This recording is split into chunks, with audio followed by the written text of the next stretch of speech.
Jumọkẹ George bú sẹ́kún ayọ̀ nígbà tó fojú kan ọmọ rẹ̀ lẹ́yìn ọdún mẹ́rin. Abiyamọ kú ọ̀rọ̀ ọmọ, ẹkún ayọ̀ ló ń sun. Ọlọ́run kò ní í pa ẹ́ lẹ́kún mọ́. A bá ẹ yọ̀, o kú oríire.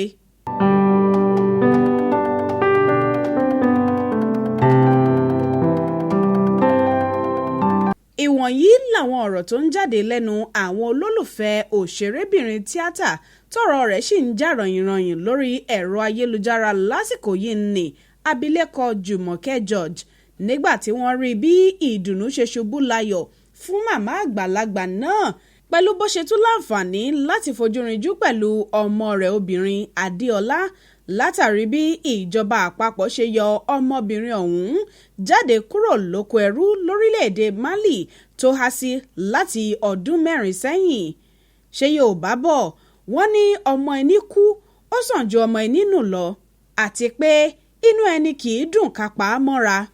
Bẹ́ẹ̀ lọ̀rọ̀ rí fún Jumọkẹ George gẹ́gẹ́ bó ṣe hàn nínú fídíò kan tí òṣèrébìnrin ẹlẹgbẹ́ rẹ̀ Bíọ́lá Adébáyọ̀ tó ti ń sáré sọ́tún sósì lẹ́nu ọjọ́ mẹ́ta yìí láti dìde ìrànlọ́wọ́ fún Jumọkẹ fi léde lójú òpó Instagram rẹ̀ nírọ̀lẹ́ ọjọ́ Ajé Monday ọjọ́ 19 oṣù karùn-ún yìí.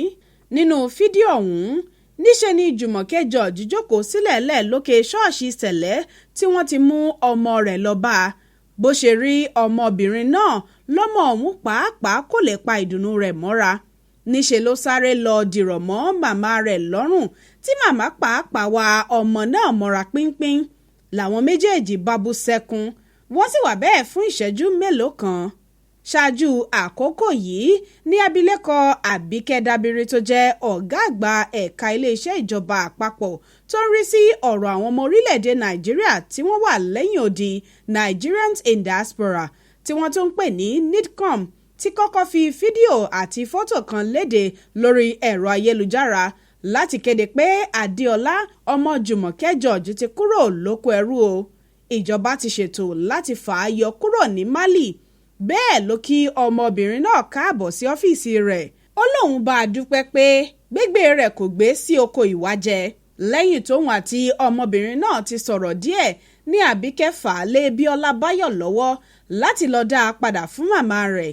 Tẹ́ ò bá gbàgbé ọ̀sẹ̀ tó kọjá yìí ni òkìkí kàn lórí ẹ̀rọ ayélujára nípa àdójúkọ ńlá tí adúmáadán òṣèrébìnrin tó tún ṣiṣẹ́ aṣaralóge fáwọn òṣèré makeup artist yìí Jumọkẹ George ń bá fínra pẹ̀lú bó ṣe bú sígbe tó sì ké gbàjarè pé àìsàn àìmọ̀dí kan ti fẹ́ pin òun lẹ́mìí. Àìríná àìrílò àti gbèsè sì ti sọ òun di ẹ̀dùn arinlẹ̀ tán. Ó lóun kò ní ilé tóun ń gbé láti ọdún 6 sẹ́yìn. Gbàgede inú ṣọ́ọ̀ṣì sẹ̀lẹ́ lòun ń sùn. Ọ̀pọ̀ dúkìá òun ló sì ti tàfàlà tán. Lásìkò náà ló tún mẹ́nubà pé àkọ́bí ọmọ òun ìyẹn Adéọlá yìí ti rìnrìn àjò láti bíi ọdún 4 sẹ́yìn. Òun ò mọ pàtó ibi tó wà. Ọmọ tó gbé sílẹ̀ kó tó lọ lòun ń tọ́jú. Ẹ̀dùn ọkàn ńlá kan sì ni ọ̀rọ̀ tí ọmọbìnrin òun tó re àjọ àlọ́ọ̀dẹ yìí jẹ́ fóun lọ́tọ̀. Ó ti mú kí ayé sú òun gidi. Ọ̀rọ̀ náà ya ọ̀pọ̀ èèyàn lẹ́nu. Èyí sì mú kí àwọn ẹlẹ́yinjú àánú kan dìde ìrànlọ́wọ́ fún màmá yìí.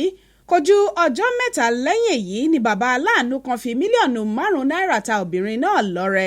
Ó ní kó san gbèsè nínú rẹ̀ kó sì wá ilé tó dáa tí yóò háyà láti máa gbé. Láti ìgbà náà ni Bíọ́lá Báyọ̀ ti dìde ìrànlọ́wọ́ láti wá ọmọ Jumọkẹ láwárí. Wọ́n bá a sọ̀rọ̀ wọ́n sì ṣètò bó ṣe ṣẹ́rí padà wálé yìí láṣeyọrí. Faith Adébọ́lá ló ṣàkójọpọ̀ ìròyìn yìí fún Ta Fàájì. Khadijat Ali ló kàròyìn ọ̀hún sétí ìgbọ̀nyín.